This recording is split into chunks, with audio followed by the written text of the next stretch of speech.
खबर के साथ आपने कभी सोचा है कि इतना कैश कोलकाता से कैसे निकल रहा है? क्यों कोलकाता कैश लोक बन गया है? ये कोलकाता है, ये कैश लोक। ये नोट देखिए जरा, ये कैश ही कैश जो अंबार आप देख रहे हैं, ये फुल स्क्रीन लीजिए जरा तस्वीरें। ढेरों कैश, नोट ही नोट आपको नजर आ रहा है। ये कैश देखकर लोग समझ नहीं पाएंगे कि आखिर इतना पैसा आया कहां से, किसका पैसा है, किसका नोट है। कैश ही कैश, बिस्तर पर बिछा हुआ है कैश, और इतना कैश कि अधिकारी गिनते गिनते थक गए।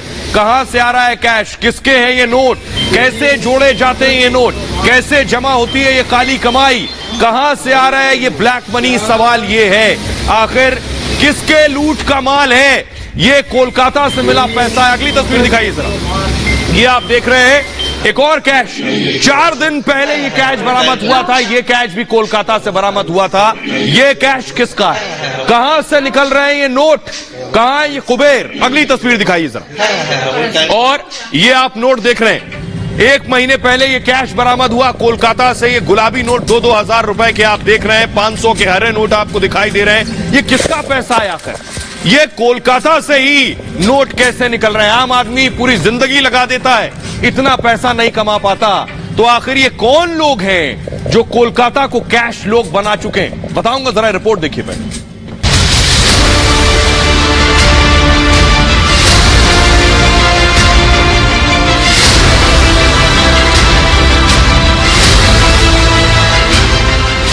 नोट, नोट और सिर्फ नोट।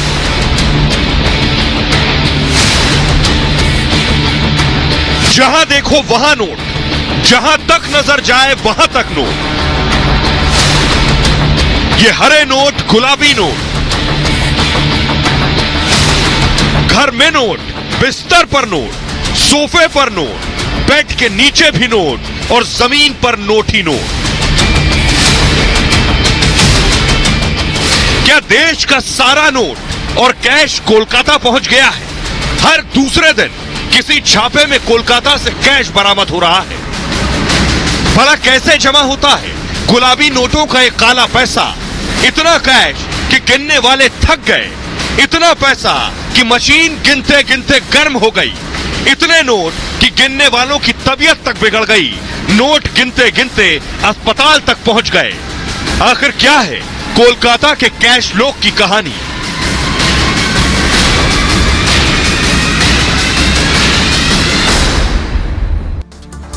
सोचिए जरा, कहां से आता है इतना पैसा, कहां से कमा रहे हैं ये लोग? आसमान से गिर रहा है, कोई नहीं जानता ये पैसा कहां से आता है, लेकिन मैं बताऊंगा आपको। ये देखिए जरा, मशीनों पर लगाकर नोट गिने गए। सोचिए जरा कितनी मशीनें थी, फुल स्क्रीन लीजिए जरा। एक साथ आधा दर्जन से ज्यादा मशीनें नोट गिनने की लगा दी गई, नोट गिने जा रहे हैं, देखिए जरा।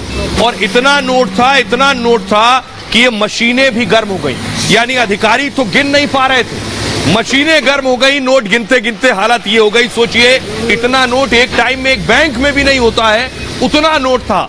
ये देख रहे हैं आप अधिकारियों को जो कैश गिन रहे हैं, और इस कैश की गिनाई के बाद ये लंबे वक्त तक ये कैश गिनाई चलती रही।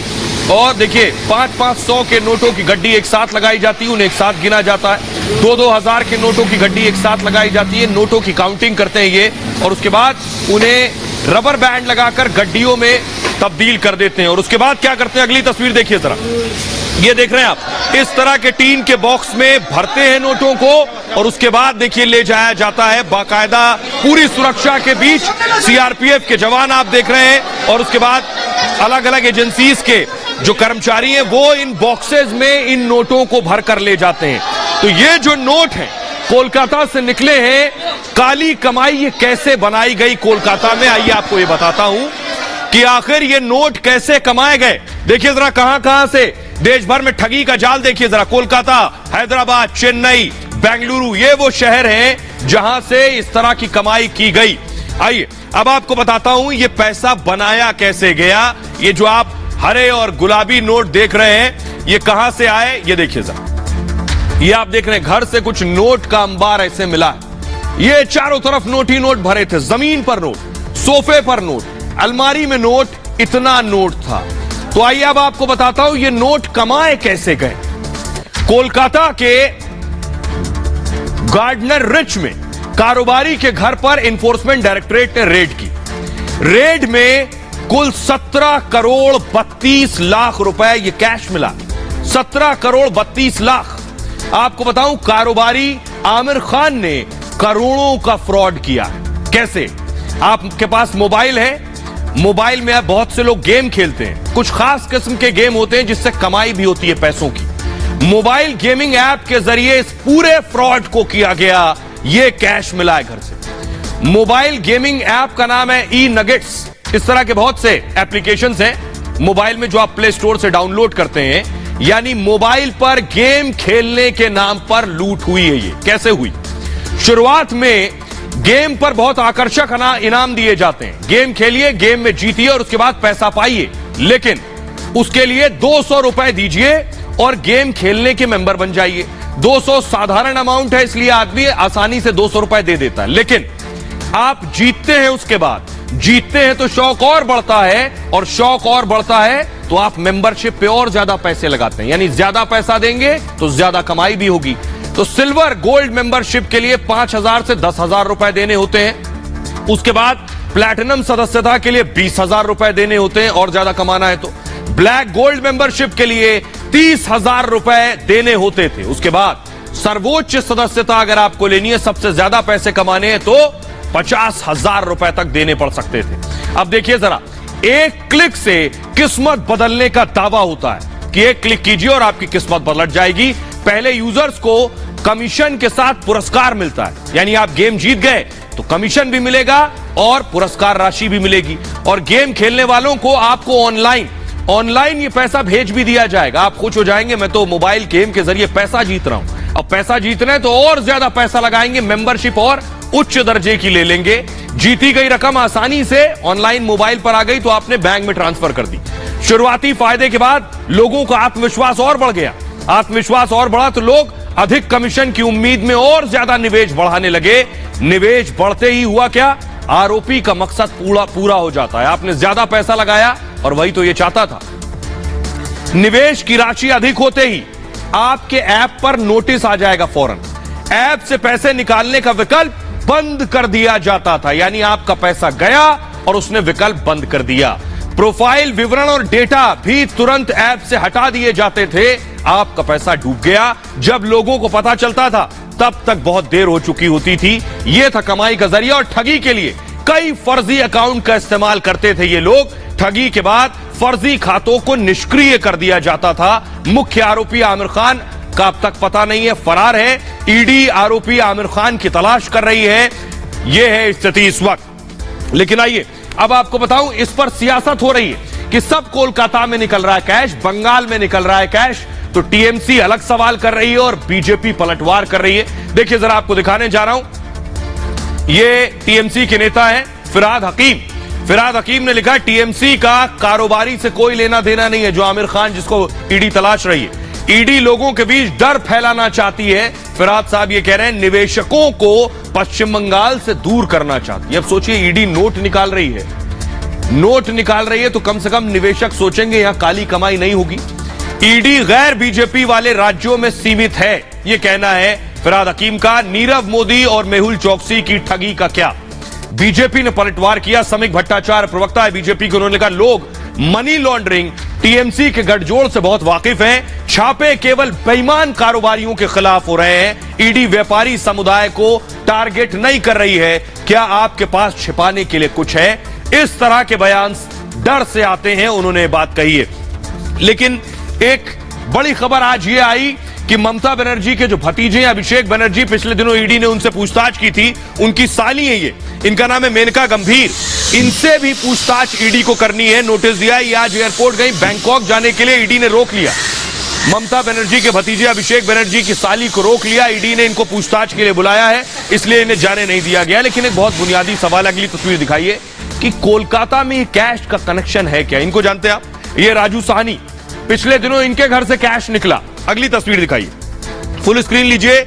यह है पार्थ चटर्जी और अर्पिता चटर्जी, फुल अर्पिता मुखर्जी। इनके घर से जो कैश निकला था, वो कैश देखकर बड़े बड़े अधिकारी डर गए, घबरा गए कि इतना कैश कहां से आया, इतना कैश कैसे गिनेंगे? तो कोलकाता है या फिर कैश लोग? सवाल बहुत बुनियादी है। इतना पैसा कहां से आ रहा है, यह सबसे बड़ा सवाल है। यह ग्राफिक्स नहीं, दूसरा ग्राफिक्स है सरफेस में, दूसरा ग्राफिक्स है, ये नहीं है। तो ये जो आप देख रहे हैं ये अर्पिता मुखर्जी, आइए अब मैं आपको दिखाता हूं, जरा आपको दिखाऊं। ये जो आप देख रहे हैं, विजुअल दीजिए इधर, ये आप देख रहे हैं पीयूष जैन। पीयूष जैन रिहा हो गए हैं। एक बड़ी फुल स्क्रीन लीजिए इस तस्वीर को। पीयूष जैन रिहा हो गए। इत्र कारोबारी पीयूष जैन जेल से बाहर आ गए। 8 महीने बाद पीयूष जैन की रिहाई हुई है। पीयूष जैन अब तक जेल में थे, पीयूष जैन अब तक जेल में थे, उनकी रिहाई हो गई है। ये तस्वीरें आप देख रहे हैं। पीयूष जैन इत्र कारोबारी जिनके घर से करोड़ों रुपया निकला था, ये है वो पीयूष जैन, जेल से बाहर आ रहे हैं। उन्हें आप देख रहे हैं इस वक्त तस्वीरों में। लगभग कई महीने जेल में रहे। इनके घर से ये इत्र वाले कारोबारी हैं, इत्र वाले मित्र पीयूष जैन, जिन्हें आप देख रहे हैं जेल से बाहर आ गए। आइए आपको दिखाता हूं पीयूष जैन को। आपने जो देखा अभी, पीयूष जैन जेल से बाहर है, उनकी तस्वीर जरा फिर से मैं दिखाऊंगा। पीयूष जैन की विजुअल दीजिए फिर से। ये आप देख रहे हैं, ये जेल से निकले हैं पीयूष जैन। मास्क लगा रखा है, कैप लगा रखी है, और पीयूष जैन के साथ उनके वकील भी थे, बाहर आ गए हैं जेल से। अगली तस्वीर दिखाइए जरा। ये जो कैश आप देख रहे हैं, ये पीयूष जैन के घर से निकला था। ये इत्र वाले कारोबारी, फुल स्क्रीन लीजिए। ये जो गड्डियां थी, ये पहला केस था। उस वक्त हड़कंप मच गया था कि एक इत्र वाले कारोबारी के पास इतना पैसा कहां से आया। तो जेल से बाहर आ गए कैश किंग, वो आप देख रहे हैं। आइए कैसे बाहर आए, कैसे जमानत मिली है पीयूष जैन को, उनका ये जो पैसा है, इस पैसे का होगा क्या, ये भी मैं आपको बताऊंगा। तो इत्र कारोबारी पीयूष जैन जेल से रिहा हुआ है। तस्वीरों में आप पीयूष जैन को देख रहे हैं। काफी वक्त बाद इनकी तस्वीर आप देख पा रहे होंगे। शक्ल देख के आपको याद हो रहा होगा, यही इत्र कारोबारी हैं। इनके कन्नौज के घर से भी कैश निकला था और इनके कानपुर के घर से भी कैश निकला था। कानपुर सेंट्रल जेल में अब तक पीयूष जैन बंद थे। दरअसल 8 महीने बाद जेल से बाहर आए पीयूष जैन। दिसंबर 2021 को हुई थी उनकी गिरफ्तारी, और पीयूष के यहां छापेमारी में 196 करोड़ कैश मिला था। दरअसल 23 दिसंबर 2021 को जीएसटी टीम ने पीयूष पर छापा मारा था, और कन्नौज से कानपुर तक पीयूष के ठिकाने खंगाले गए। उसके बाद पीयूष जैन के घर से 23 किलो सोना मिला था। 23 किलो 600 लीटर चंदन का तेल भी बरामद हुआ था पीयूष के घर से। जीएसटी की टीम ने 4 दिन तक छापेमारी की थी, और पीयूष को दोनों केस में जमानत मिल चुकी है। जमानत के बाद परिवार ने रिहाई की प्रक्रिया पूरी की है, और रिहाई के लिए परिवार ने बेल बॉन्ड बाकायदा जमा कराए हैं। पत्नी बेटे ने 10-10 लाख के 2 बेल बॉन्ड जमा कराए हैं। उसके बाद निचली अदालत के आदेश पर यह बेल बॉन्ड जमा हुए हैं। पीयूष जैन जेल से बाहर आए। गुरुवार को पीयूष जेल से बाहर आए हैं। लेकिन एक सवाल आपके जहन में जो आ रहा होगा वो ये कि पीयूष जैन के पास से जो पैसा निकला था, कितना पैसा था, पहले मैं आपको दिखाऊं। ये देखिए जरा, ये पीयूष जैन के घर से पैसा निकला था। ये कैश आप देख रहे हैं, पीयूष जैन के घर का कैश है। इत्र कारोबारी पीयूष जैन के घर से न सिर्फ कैश बल्कि सोने के बिस्किट 1-1 किलो के निकले थे। ये आप देख रहे हैं। पीयूष जैन तो जमानत पर बाहर आ गए, जेल से बाहर आ गए, लेकिन इस पैसे का क्या होगा? ये पैसा तो ईडी के पास है। ये पैसा क्या पीयूष जैन को वापस मिल जाएगा जेल से बाहर आने के बाद, या पैसा जब्त हो जाएगा? इस पैसे के बारे में आपको बताता हूं, इस पैसे का होगा क्या। ये देखिए जरा, ये है पीयूष जैन का पैसा। खुद तो जेल से बाहर आ गए, पैसा साथ जाएगा या नहीं ये आपको बता रहा हूं। पीयूष के घर से 196 करोड़ से ज्यादा कैश मिला था। 196 करोड़ कैश। जब्त कैश पर पेनाल्टी और टैक्स लगेगा। जितना पैसा जब्त हो गया, इस पे पेनाल्टी भी लगेगी और टैक्स भी लगेगा। आयकर के नियमों के मुताबिक इनके खिलाफ कार्रवाई होगी। अघोषित यानी आय इन्होंने घोषित तो की नहीं थी, तो अघोषित आय पर अधिकतम 33% टैक्स लगता है। 33% टैक्स। 200% पेनाल्टी लग सकती है। जो शुरू में मैंने आपको बताया, टैक्स भी लगेगा और पेनाल्टी भी, और पेनाल्टी 200%। 196 करोड़ में से 64 करोड़ रुपए तो टैक्स चला जाएगा। अब 200% के हिसाब से पेनाल्टी लगी तो 132 करोड़ की पेनाल्टी हो जाएगी। यानी मूव कीजिए इसे, 132 करोड़ की पेनाल्टी लगेगी। ऐसे में 196 करोड़ सरकार के खाते में चले जाएंगे। यानी पूरा जो पैसा इनका है मिलना कुछ नहीं है इनको, सब सरकार के खाते में जाएगा। जब्त संपत्ति में से पीयूष को कुछ भी मिलना संभव नहीं है। अगर पकड़ी गई संपत्ति चालू वित्त में कमाई अर्जित की गई है, यानी इसी वित्त वर्ष में हुई अगर कमाई होती, तो फिर उस पर कुल 84% टैक्स और पेनाल्टी लगेगा। लेकिन अगर ये काली कमाई पिछले सालों की है, जैसा कि पीयूष जैन की थी, तो उस पर 99% तक टैक्स और पेनाल्टी लगती है। इसलिए ऐसे काले कुबेरों के लिए बचना लगभग नामुमकिन हो गया है। आइए खबरों में आगे बढ़ते हैं, और आपके लिए बहुत जरूरी खबर है। दूध पीते हैं, चाय पीते हैं, बच्चों को दूध पिलाते हैं, तो आपके लिए बहुत जरूरी खबर है। खबर यह है, दूध पीने वालों को सावधानी बरतने की जरूरत है। ये आप देख रहे हैं, गायों में पिछले दिनों ये जो बीमारी आई, उसकी स्किन पर गाय के आप देख रहे हैं, ये जो चकत्ते पड़े हैं, ये निशान पड़े हैं, ये बहुत डेंजरस है। गाय का आप दूध पीते हैं और ये जो गायों में बीमारी हो रही है, क्या ये बीमारी दूध में तो नहीं आ रही? अगली तस्वीर दिखाइए। आप जो दूध पीते हैं, ये दूध गाय का भी होता है, भैंस का भी होता है। जो डेयरी तक दूध जाता है, ये गाय और भैंस दोनों का होता है। तो सवाल ये है कि इस दूध में तो कहीं वायरस का संक्रमण नहीं है? जरा रिपोर्ट देखिए, उसके बाद आपको बताते हैं कि ऐसा है या नहीं।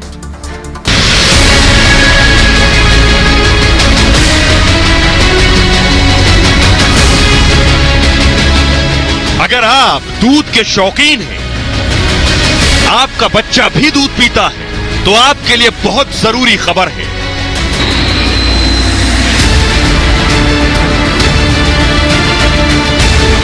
गाय के शरीर पर यह स्किन की बीमारी हो रही है। इसे लंपी वायरस कहते हैं। देखने में यह भयावह दिख रही है और हजारों गायों की जान ले चुकी है। लेकिन सवाल यह, रोज खरीदने वाले दूध में भी यह लंपी वायरस तो नहीं है? जो दूध आप पी रहे हैं, उसमें ये गाय के वायरस का संक्रमण तो नहीं आ रहा? इसलिए दूध के शौकीनों को सावधान होने की जरूरत है। कहीं दूध के साथ ये लंपी वायरस हम आप तक तो नहीं पहुंच रहा। और आइए अब आपको बताते हैं क्या दूध में तो ये वाला वायरस नहीं आ रहा है। अगर आप दूध पीते हैं तो बहुत जरूरी खबर है, और आखिर इससे बचा कैसे जा सकता है, यह आपको जान लेना बहुत जरूरी है।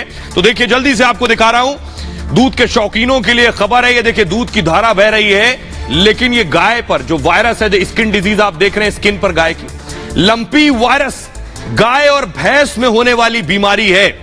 और ये एक तरह की स्किन डिजीज होती है, यानी चर्म रोग है, स्किन पर होने वाला रोग। गायों और भैंसों के शरीर पर गांठें पड़ जाती हैं, मोटी मोटी लंपी वायरस कह रहे हैं क्योंकि लंप बन जाते हैं। इन गांठों में कुछ समय बाद पस पड़ जाता है गायों के। और गाय भैंस का दूध हर कोई इस्तेमाल करता है, सभी पीते हैं, चाहे वो चाय में पी रहे हो, या दूध पी रहे हो, या फिर डेयरी प्रोडक्ट ले रहे हो। सवाल है, क्या दूध में भी यह संक्रमण हो रहा है वायरस का या नहीं हो रहा है? काफी लोग कच्चा दूध पीते हैं, सबसे खतरनाक है, सावधान रहने की जरूरत है। जो लोग कच्चा दूध पीते हैं, कच्चा दूध अगर पीते हैं, ऐसे दूध में वायरस की संभावना होती है। और दूध गर्म होने पर बैक्टीरिया खत्म हो जाता है, संभव है ये वायरस भी खत्म हो जाए। एक्सपर्ट्स कहते हैं कि दूध को गर्म करना बहुत जरूरी है।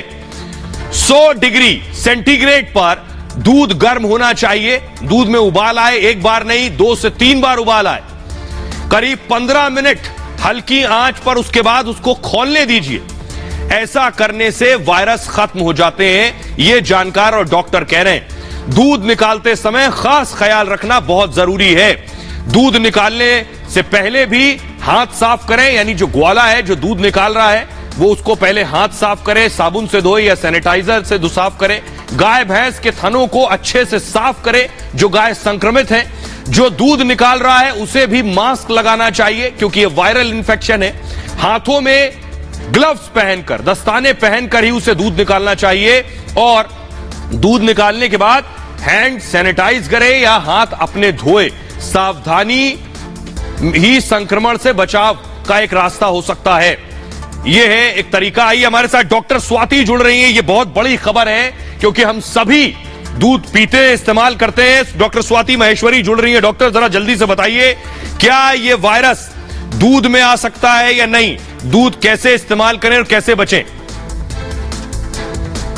ज्यादातर जितने भी शोध कार्य हैं उनसे ये बात सामने आई है कि जो लंपी वायरस से ग्रसित गाय होती है उसका जो दूध होता है वो मनुष्यों के लिए सेफ माना गया, यानी कि ये जो बीमारी है ये दूध से मनुष्यों में नहीं आती है।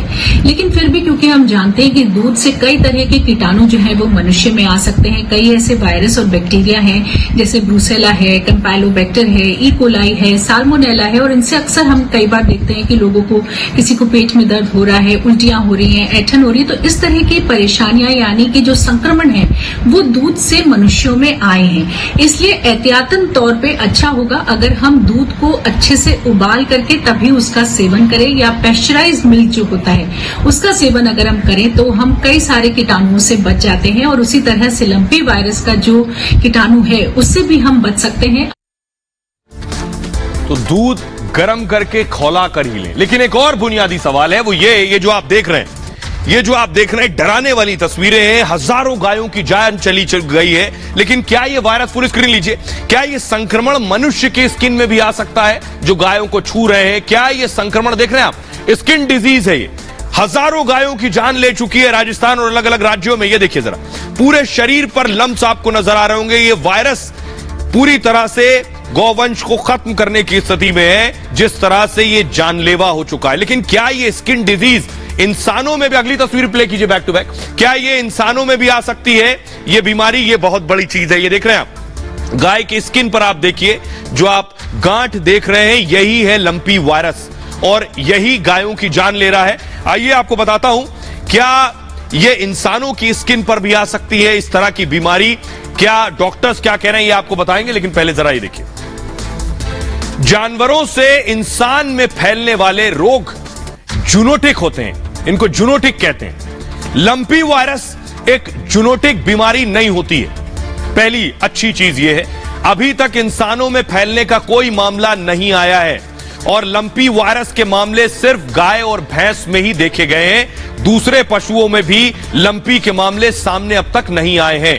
हालांकि वायरस अपने रूप को जरूर बदलता, आपको याद होगा कोरोना का म्यूटेशन हो रहा था, वो वायरस अपने आप को बदल रहा था। ये वायरस अभी गाय और भैंस पर है, लेकिन ये वायरस अपने आप को तब्दील जरूर करता है और बदलता है। ये जो इसका बिहेवियर चेंज है ये बहुत इंपॉर्टेंट है। ग्लोबल वार्मिंग और ग्लोबलाइजेशन बदलाव से होते हैं ये, और हो सकता है आगे चलकर ये वायरस इंसानों में फैल जाए, ऐसी संभावना से इनकार नहीं किया जा सकता। लंपी वायरस को लेकर अलर्ट रहने की बहुत ज्यादा जरूरत है। गाय भैंस में ये वायरस मच्छरों से फैल रहा है, ऐसा एक्सपर्ट्स कह रहे हैं। कीट पतंगे भी एक पशु से दूसरे पशु तक बीमारी पहुंचा रहे हैं। आइए डॉक्टर हमारे साथ, डॉक्टर स्वाति हमारे साथ लगातार बनी हुई, उन्हीं से पूछते हैं कि क्या ये अगर इस वायरस का बिहेवियर चेंज होता है, वायरस बदलता है डॉक्टर स्वाति, तो क्या ये इंसानों तक भी आ सकती है स्किन डिजीज?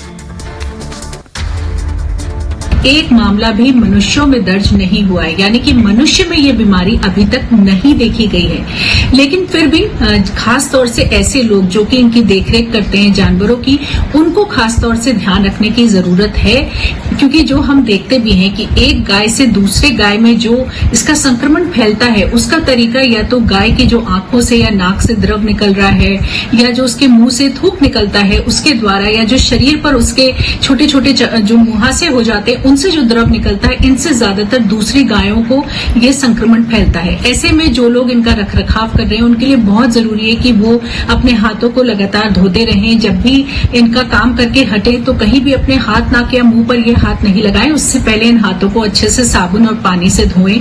साथ में मास्क का प्रयोग भी कर सकते हैं जब आप इन जानवरों के पास हैं। तो कुछ ऐसे एहतियात बरतने से हम बच सकते हैं, और साथ ही जो गाय हैं उनको हम लोग एहतियातन तौर पे पहले से वैक्सीन भी लगा सकते हैं।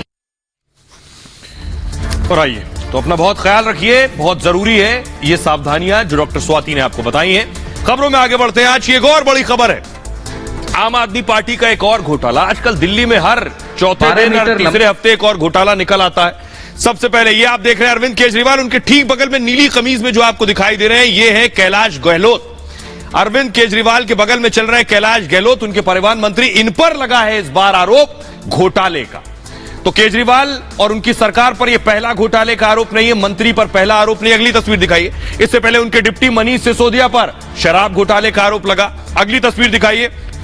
एक और ये आप देख रहे हैं सत्येंद्र जैन, हवाला का आरोप लगा सत्येंद्र जैन तो फिलहाल जेल में, लेकिन ये जो घोटाला, अगली तस्वीर दिखाइए, ये जो घोटाला है ये बसों का है।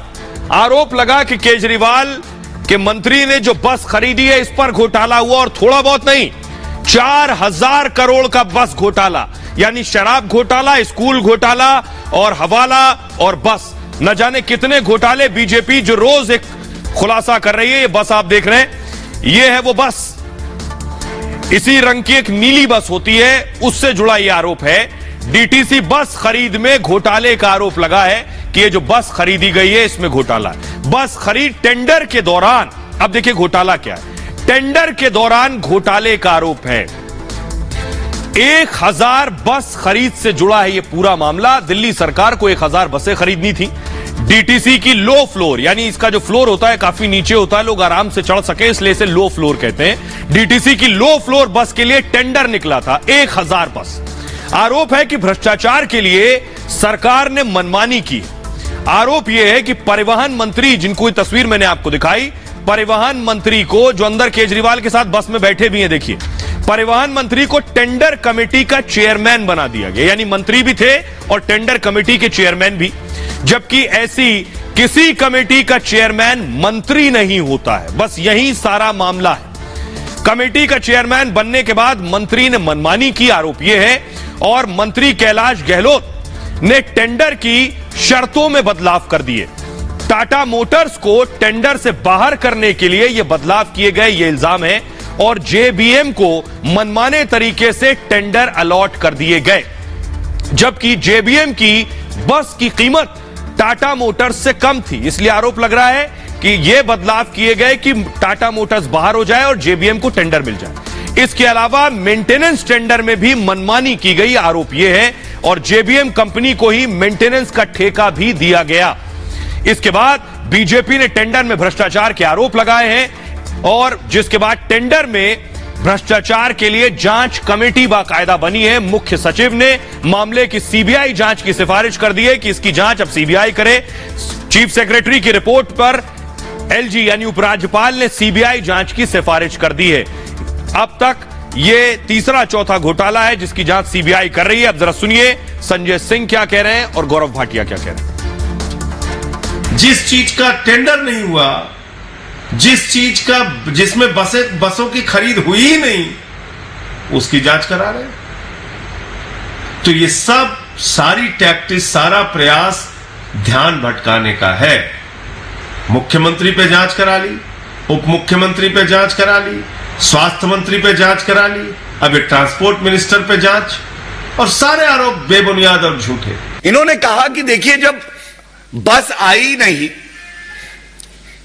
तो घोटाला कैसे हुआ, शिकायत जब आई तो ये जो 1000 बसेस का जो टेंडर आपने अवॉर्ड किया था इस पे रोक लगाई, ये तथ्य आपने जनता के बीच में क्यों नहीं रखा? शिकायत करी, जनता की आवाज बनी, आप पे दबाव बना, आपको लगा हां हमारी चोरी पकड़ी गई है, तब आपने कहा ये जो अवॉर्ड दिया है बसेस का इस पे रोक लगा दी जाए। अरविंद केजरीवाल जी आपसे पूछना चाहेंगे क्या यह तथ्य सही नहीं है?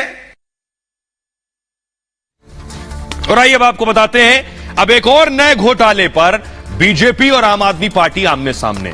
कौन किस पर क्या आरोप लगा रहा है, कौन किससे क्या कह रहा है। अरविंद केजरीवाल कह रहे हैं बस खरीदी नहीं तो घोटाला कैसे हुआ। उन्होंने कहा कि बस तो खरीदी नहीं तो घोटाला कैसे हुआ। बीजेपी कह रही है बीजेपी ने चोरी पकड़ी, उसके बाद टेंडर कैंसिल कर दिया डर कर, जैसे शराब नीति में बदलाव किया और फिर उसे रद्द भी कर दिया। केजरीवाल कह रहे हैं, आम आदमी पार्टी कह रही कोई भ्रष्टाचार नहीं हुआ, अच्छी नियत से काम हुआ है। बीजेपी का कहना है मित्रों के लिए टेंडर का प्रारूप बनाया और पैसा बनाया गया। आम आदमी पार्टी का कहना है परिवहन मंत्री कैलाश गहलोत पर कोई दाग नहीं है। बीजेपी ने जवाब में कहा गहलोत पर दाग नहीं तो टेंडर कैंसिल क्यों कर दिया।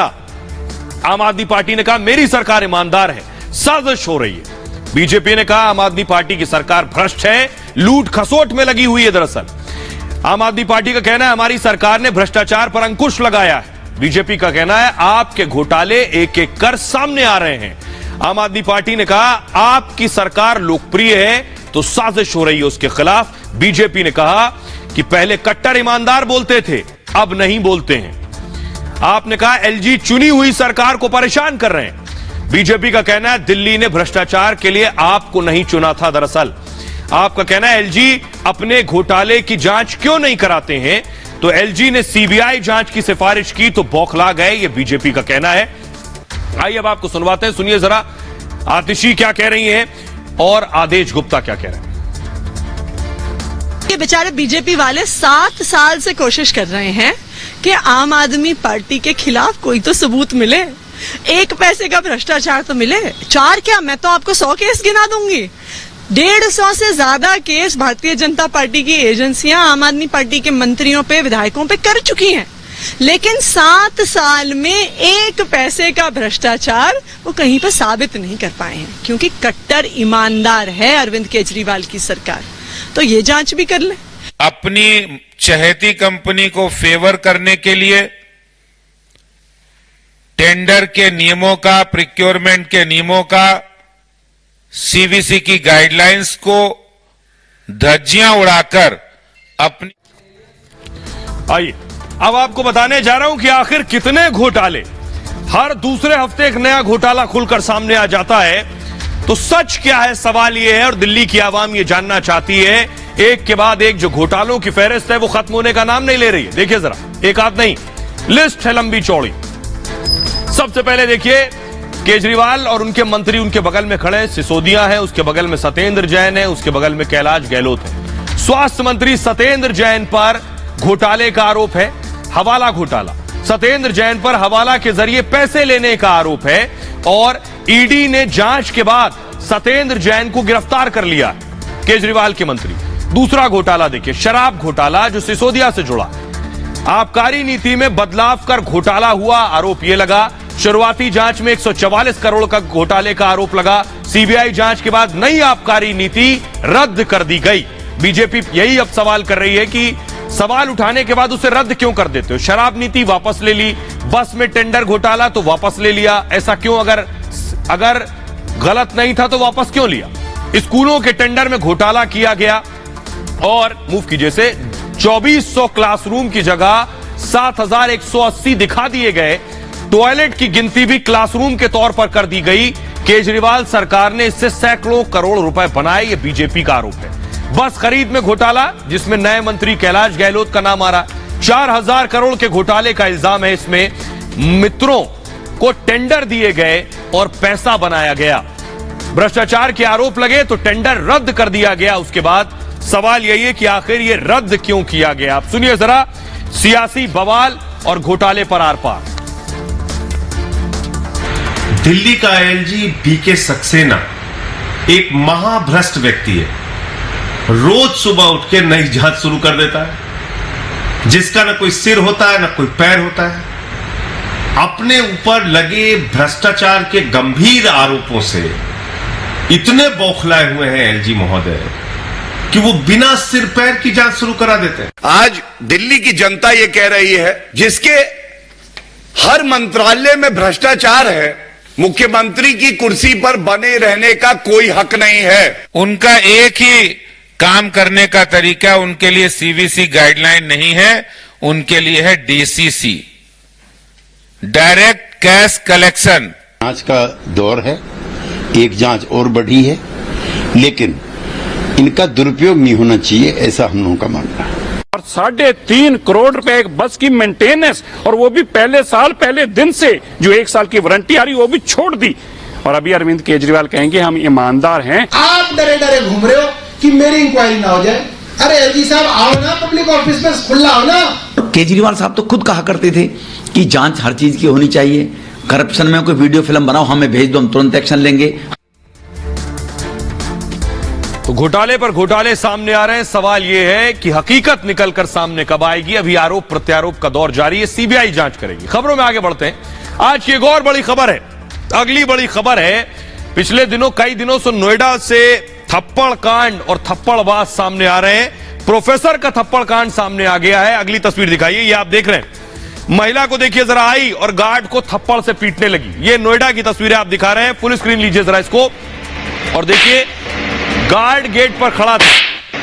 क्या गलती की कि महिला उतर कर आई और उसके बाद थप्पड़ लगाने लगी गार्ड, एक के बाद एक कई थप्पड़ लगा दिए। ये नोएडा की एक और तस्वीर आपको याद होगी, शराब के नशे में एक महिला कार से उतरी, उसके बाद गार्ड को थप्पड़ लगाए थे। वैसे ही नोएडा से ये तस्वीर भी सामने आई है। देखिए जरा महिला कैसे गार्ड को पीट रही है, एक के बाद एक कई थप्पड़ महिला ने गार्ड को मारे हैं। सवाल यह है कि आखिर इन बड़े बड़े घरों में, ऊंची ऊंची इमारतों में रहने वाले लोग किस स्तर पर आ गए हैं कि वो इस तरह की बदतमीजी और बदसलीकी और थप्पड़बाजी करते हैं। और ये मैडम जो मोहतरमा मार रही हैं, पेशे से प्रोफेसर है और गार्ड को पीट रही हैं। आइए अब आपको बताता हूं मैं कि आखिर हुआ क्या जो महिला ने गार्ड को पीटा। इन तस्वीरों के बाद आपको याद हो रहा होगा कि नोएडा में एक और महिला थी जो गाली गलौज भी कर रही थी, एक गार्ड को पीट भी रही थी और वकील थी पेशे से, और ये प्रोफेसर है। सोचिए, एक प्रोफेसर पीट रही है, एक वकील पीट रही है। अब आप अंदाज, इससे पहले आगरा से एक खबर आई थी, एक टीचर पीट रही थी। आइए पहले ये देखिए कि आखिर ये क्यों पीट रही थी। महिला कार से दरअसल अपनी सोसाइटी पहुंची थी और गार्ड को गेट खोलने में थोड़ी देर हो गई। नोएडा में जो महिला पहले पीट रही थी वो भी इसीलिए पीट रही थी कि गार्ड ने गेट खोलने में थोड़ी देर कर दी थी। क्या ये पीटने की वजह हो सकती है? इतना पेशेंस, इतना धैर्य पढ़े लिखे लोगों में तो होना चाहिए, वरना पढ़ाई लिखाई का कोई मतलब नहीं, सब बेमानी है। कोई प्रोफेसर हो या पीएचडी हो या वकील हो या टीचर हो। मामूली इंतजार से महिला आग बबूली हो गई और बिना कुछ पूछे ही मारना शुरू कर दिया गार्ड को। 45 सेकंड में गार्ड को 3 थप्पड़ जड़ दिए प्रोफेसर साहिबा ने। थप्पड़ जड़ने वाली महिला पेशे से प्रोफेसर है, सोचिए क्या पढ़ाएंगी बच्चों को। आरोपी महिला का नाम सुतापा दास है और यह मामला क्लियो काउंटी सोसाइटी का है, बहुत हाईफाई सोसाइटी है, वहां का यह मामला है। क्लियो काउंटी नोएडा के फेज 3 में मौजूद है और पीड़ित गार्ड सचिन ने थाने में बाकायदा इसकी शिकायत कराई। गार्ड की शिकायत पर पुलिस ने एफआईआर दर्ज की है और आरोपी महिला को उसके बाद जमानत मिल गई। आइए अब आपको सुनवाता हूं, उस गार्ड को भी सुनिए, पीड़ित जिसे प्रोफेसर साहिबा ने पीटा है, सुनिए।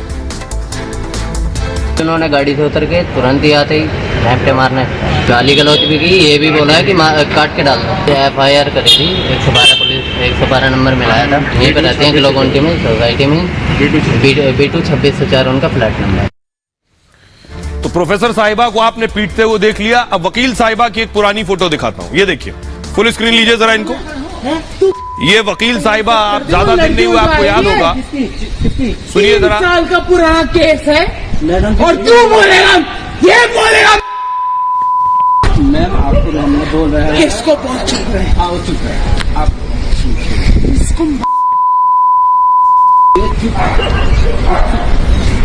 शांति में रहती हूँ, शांति में जाती हूँ। बड़े हो गए हैं यहाँ पे, सिक्योरिटी लग के साले के सारे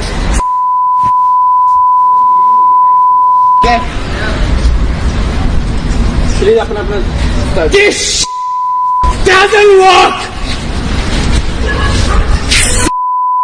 छोड़ दो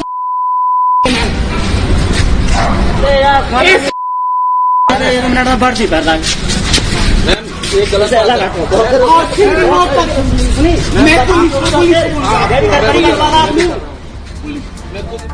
वो प्रोफेसर थी, ये वकील थी। वकील साहिबा उसके बाद जेल भी गई। बहरहाल शायद पढ़े लिखे लोगों को वक्त रहते इस समझ आ जाए कि कैसे बर्ताव करना है लोगों के साथ। खबरों में आगे बढ़ते हैं। आज की एक और बड़ी खबर है, करप्शन पर योगी का हंटर। योगी राज में करप्शन पर जीरो टॉलरेंस है। इसी तरह की एक घटना पिछले दिनों लखनऊ में हुई, आपको याद होगा। लखनऊ के एक होटल में आग लग गई थी, अगली तस्वीर दिखाइए। ये होटल था, इस होटल में आग लग गई थी। अब योगी ने एक्शन लिया है और बड़ा हथौड़ा चलाया है, ये आपको बताऊंगा एक्शन क्या लिया है। लेकिन ये जो आप देख रहे हैं, आग की लपटें और आग का धुआं, इसमें 4 लोगों की मौत हो गई थी। 4 जानें चली गई थी। होटल में आग बुझाने के लिए संसाधन मौजूद नहीं थे। 4 जिन मासूमों बेगुनाहों की जान गई थी, उनकी तस्वीर दिखाई। ये आप देख रहे हैं, इनकी जान गई इस होटल में आग की वजह से। अगली तस्वीर दिखाइए जरा। ये युवक, ये भी उस वक्त इस होटल में मौजूद थे, इनकी मौत हो गई। अगली तस्वीर दिखाइए। इनकी मौत हुई उस होटल में जलने की वजह से। और चौथी तस्वीर दिखाइए, 4 लोगों की मौत होटल में आग लगने की वजह से हुई थी। अब योगी आदित्यनाथ ने एक्शन लिया है, होटल पर एक्शन लिया है और फायर ऑफिसर्स पर एक्शन लिया है योगी ने। लखनऊ के होटल लिवाना में 5 सितंबर को आग लगी थी, आपको याद होगा। अग्निकांड में 4 लोगों की मौत हुई थी और 7 लोग घायल हो गए थे। सीएम योगी ने तुरंत पूरे मामले पर जांच बिठा दी अधिकारियों की। लखनऊ कमिश्नर पुलिस और पुलिस कमिश्नर को जिम्मेदारी दी गई। 9 सितंबर को कमेटी ने शासन को जांच रिपोर्ट सौंप दी थी। जांच रिपोर्ट में अग्निकांड के पीछे बड़ी लापरवाही की पुष्टि हुई थी। 5 विभागों को सीधे तौर पर इस मामले में जिम्मेदार ठहराया गया। सभी विभागों के अधिकारियों की भूमिका की जांच की गई और कुल 19 अधिकारियों को इस मामले में जिम्मेदार पाया गया। 19 अधिकारी। सीएम योगी ने सभी पर कार्रवाई के आदेश दे दिए हैं तुरंत और तत्काल। 15 अधिकारियों को फौरन सस्पेंड कर दिया गया है। इस मामले में 4 रिटायर्ड अफसरों पर भी योगी ने कार्रवाई के आदेश दिए हैं। Chief fire officer Vijay Kumar suspend कर दिए गए हैं। फायर ऑफिसर सुशील यादव सस्पेंड कर दिए गए हैं। फायर ऑफिसर योगेंद्र प्रसाद निलंबित कर दिए गए हैं और फायर ऑफिसर्स के अलावा कुछ और अधिकारियों पर भी एक्शन हुआ है। आइए, सिर्फ इतना ही नहीं है, योगी आदित्यनाथ ने इसके अलावा जो बड़े लोग हैं सांसद, उस पर भी कार्रवाई की है। अतुल राय को आप देख रहे हैं, ये बहुजन समाजवादी पार्टी के सांसद हैं। इनकी संपत्ति कुर्क करा दी गई है। अब तो अगली तस्वीर दिखाइए अतुल राय, ये आप देख रहे हैं, उनकी संपत्ति कुर्क कराई गई। फुल स्क्रीन लीजिए, एम्बियंस दीजिए इसे। उनकी संपत्ति कुर्की की कार्रवाई हुई है।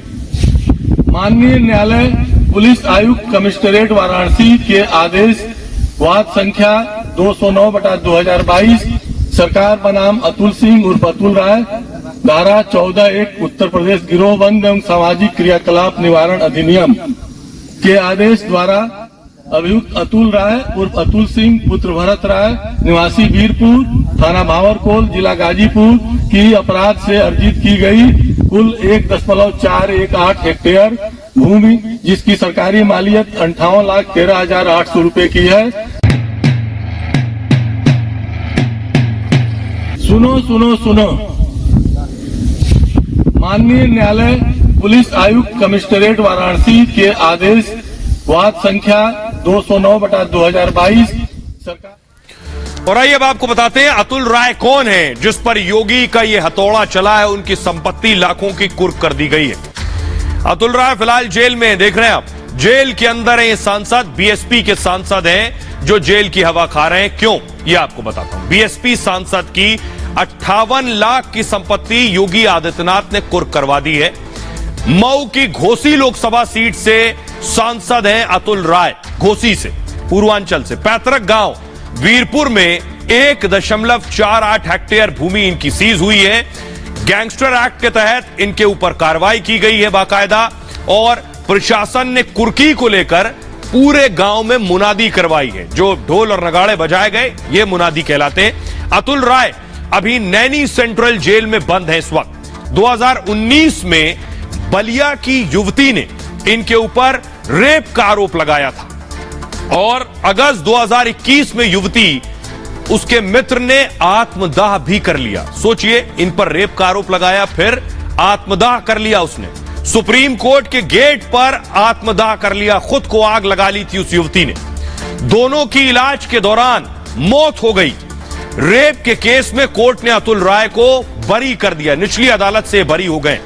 आत्महत्या के लिए उकसाने का केस इनके ऊपर चल रहा है, जिसमें ये अभी जेल में है। 2000 में अतुल राय माफिया मुख्तार के संपर्क में आए थे। मुख्तार से भी इनका याराना और करीबी रही है, लेकिन अभी करीबी खत्म हो चुकी है। अतुल राय पर 20 से ज्यादा आपराधिक मामले दर्ज हैं और 2017 में जमानिया सीट से विधायक का चुनाव लड़ा था, लेकिन हार गए थे।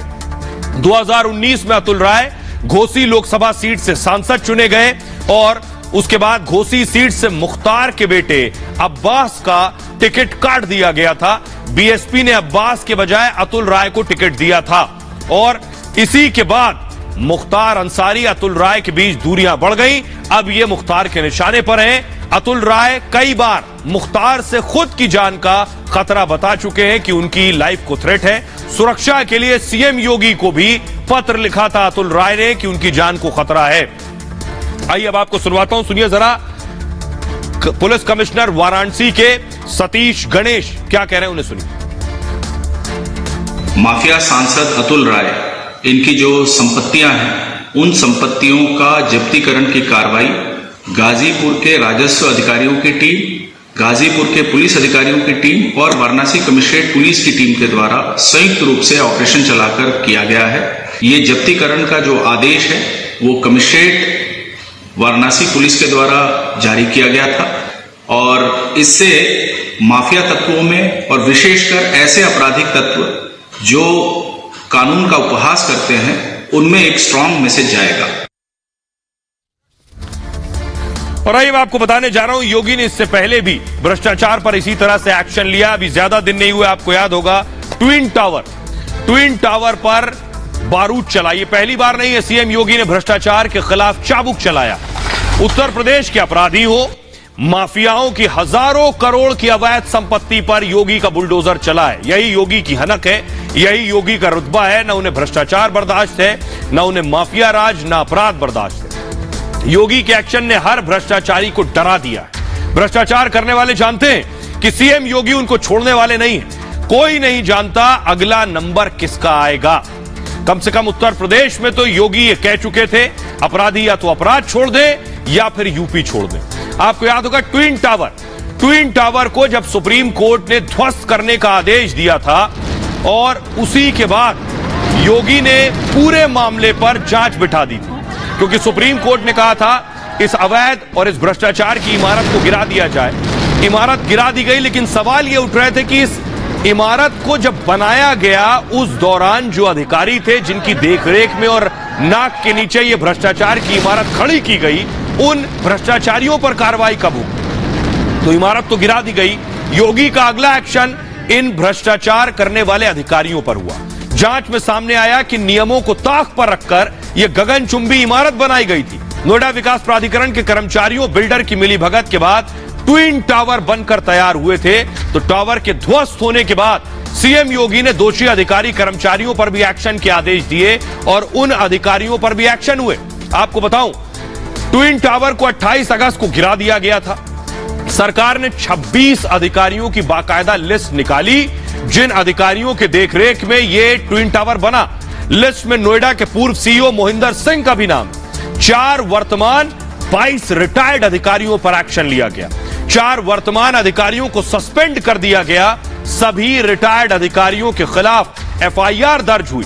उत्तर प्रदेश सरकार ने दर्ज कराई एफआईआर और रिटायर्ड अधिकारियों के खिलाफ भी जांच जारी है। जांच के बाद फिर कार्रवाई करेगी सरकार। तो योगी राज में भ्रष्टाचार करने वाला बचता नहीं है, उस पर एक्शन जरूर होता है, बेशक उसने भ्रष्टाचार पहले ही क्यों ना किया हो, यानी योगी कार्यकाल से पहले, लेकिन एक्शन तो होगा। बहरहाल खबरों में आगे बढ़ते हैं। एक और बहुत बड़ी खबर आ गया, ज्ञानव्यापी पर फैसले का दिन। पिछले कुछ महीने ज्ञानव्यापी मामले पर सुनवाई चलती रही। इस खबर पर सबसे ज्यादा हलचल थी कि ज्ञानव्यापी मस्जिद में शिवलिंग मिला और इस मामले पर सुनवाई हो रही थी। कल इस मामले में फैसला आना है और कल वाराणसी में फैसला सुनाएगा कोर्ट, वाराणसी कोर्ट। ये तस्वीरें आप देख रहे हैं, वाराणसी में सिक्योरिटी बढ़ा दी गई। एम्बियंस दीजिए जरा।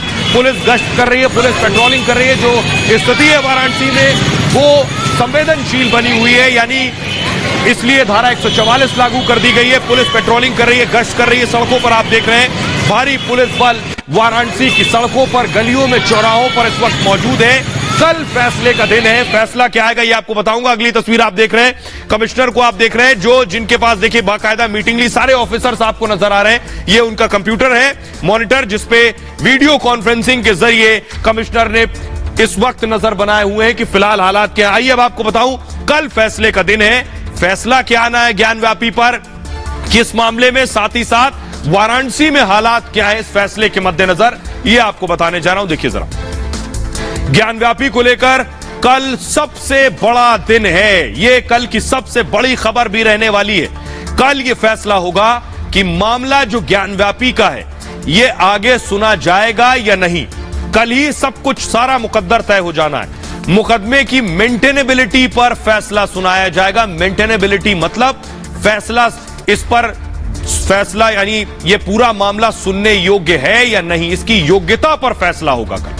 फैसले के साथ ही वर्शिप एक्ट पर भी सवाल होगा, क्योंकि वर्शिप एक्ट का हवाला देकर मुस्लिम पक्ष ये दलील दे रहा था कि यह मामला सुनने योग्य ही नहीं है। उसके बाद सुप्रीम कोर्ट यह मामला आया, सुप्रीम कोर्ट ने कहा सबसे पहले मेंटेनेबिलिटी पर सुनवाई करिए कि सुनने योग्य है या नहीं।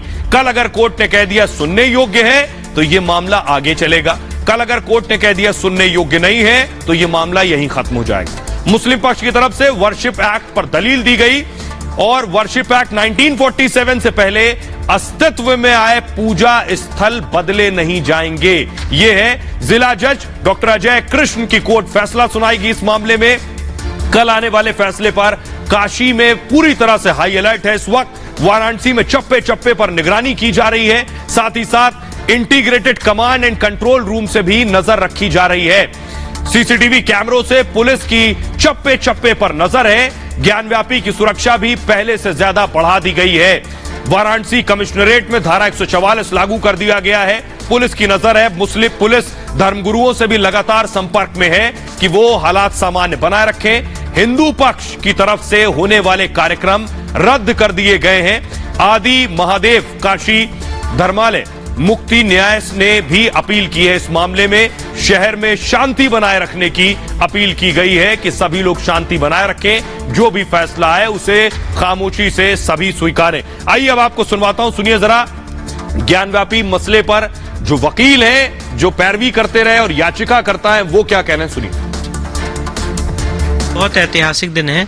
ऐतिहासिक इसलिए है कि जो लोग ये समझते आ रहे थे कि प्लेसेस ऑफ वर्शिप एक्ट एक ऐसा संविधान हो गया जिसके आप अलग नहीं जा सकते हैं, और लेक्चुअल एक्सरसाइज से अपनी लीगल रिसर्च से तोड़ने की कोशिश की है और उस पर माननीय न्यायालय अपना फैसला सुनाएगा। मुझे उम्मीद है, पूरी उम्मीद है कि हमारे साथ ईश्वर अन्याय नहीं करेगा और कहीं न कहीं से नीचे से ऊपर तक हमको न्याय मिलेगा। पूर्ण विश्वास है कि हम कल मंदिर समर्थकों की जीत होगी, हिंदू समर्थकों की जीत होगी। ये बहुत बड़ी हिंदुओं की जीत होगी और माँ श्रृंगार गौरी भोले बाबा का भी पूजा अर्चना करने के लिए हम लोग को मिलेगा।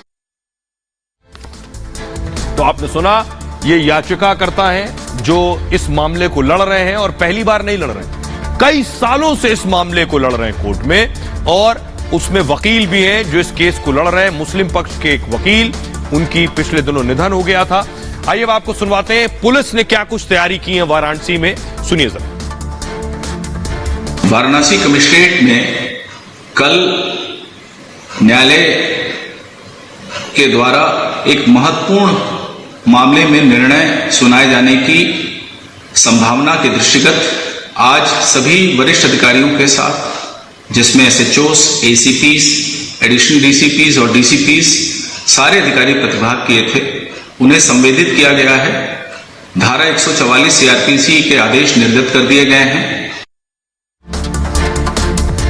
तो फिलहाल 144 लगा दी गई है वाराणसी में। आइए अब आपको एक तस्वीर दिखाते हैं जो बताता है कि गाड़ी चलाने में कितनी सावधानी बरतनी है। ये देखिए जरा, स्कूटी में टक्कर पड़ी है। फुल स्क्रीन लीजिए जरा इस तस्वीर को।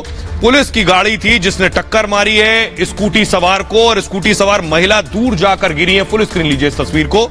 ये आप देख रहे हैं पुलिस की गाड़ी है, पुलिस की जीप ने टक्कर मारी है। ग्रिड हटाइए और देखिए जरा, महिला जो स्कूटी सवार थी वो दूर जाकर गिरी है। ये भीषण टक्कर थी, इसलिए गाड़ी चलाते वक्त पुलिस को भी ये ध्यान रखना है कि कैसे गाड़ी चला रहे हैं। रफ्तार तेज थी, किसकी गलती थी अब तक साफ नहीं है, लेकिन स्कूटी पर ये जोरदार टक्कर पड़ी है। दिल्ली में ये हादसे की तस्वीरें आप देख रहे थे। बहरहाल अपना बहुत ख्याल रखिए। एक छोटे से ब्रेक के लिए रुक रहे हैं, लौट रहे हैं कुछ और बड़ी खबरों के साथ।